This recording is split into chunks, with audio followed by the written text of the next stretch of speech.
It is abusive. Iowa AG rips leading pediatric group for not following the science for trans youth. Drop the news, this is Buzztown Times.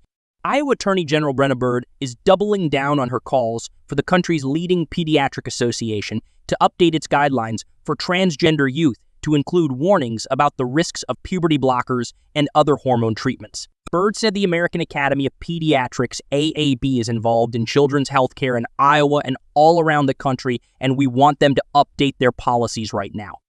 They say that puberty blockers are safe for kids and that it's reversible, and the science doesn't support that it's irreversible and causes permanent changes to children should they change their mind later. Bird, who joined a letter signed by 20 state attorneys general this week to the AAP, said, on Tuesday, Idaho Attorney General Raul Labrador sent a letter Tuesday to the AAP accusing the organization of abandoning its commitment to sound medical judgment.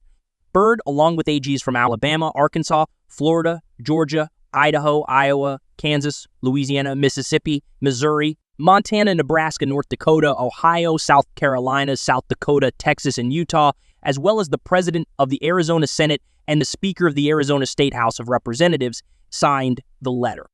That halt on what is fairly described as medical experimentation on children is long overdue, particularly since the majority of children initially diagnosed with gender dysphoria desist and grow out of the condition by the time they are adolescents or adults. The letter reads, "It is abusive to treat a child with biologically altering drugs that have an unknown physiological trajectory and endpoint. It is also inhumane to endorse such experimentation without a confident safety profile, especially if more times than not, it proves to be medically unnecessary.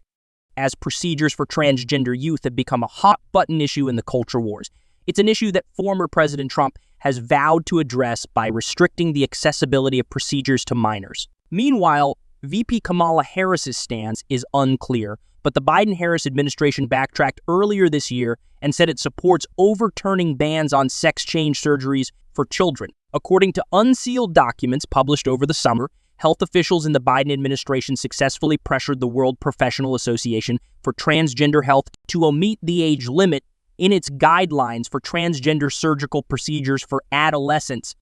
I think there's a clear difference between the candidates, Bird said. And here is just another example of Vice President Harris blindly following the liberal progressive party line. And here President Trump has the science, he has the facts, and is supportive of the science here. Last year, the AAP recommended its pledge to support gender-affirming care and expanded its guidelines for pediatricians to ensure young people get the reproductive and gender-affirming care they need and are seen, heard, and valued as they are, AAP CEO Mark Del Monte said at the time. AAP has published several reports on reaffirming transgender youth in their preferred gender identities. In January, the AAP published a report titled Prohibition of Gender-Affirming Care as a Form of Child Maltreatment, reframing the discussion, which claimed that many bills aimed at restricting transgender treatments for children lead to poor mental health. Fox News Digital has reached out to AAP for comment. Ladies and gentlemen, make sure to follow Buzztown Times because we keep you updated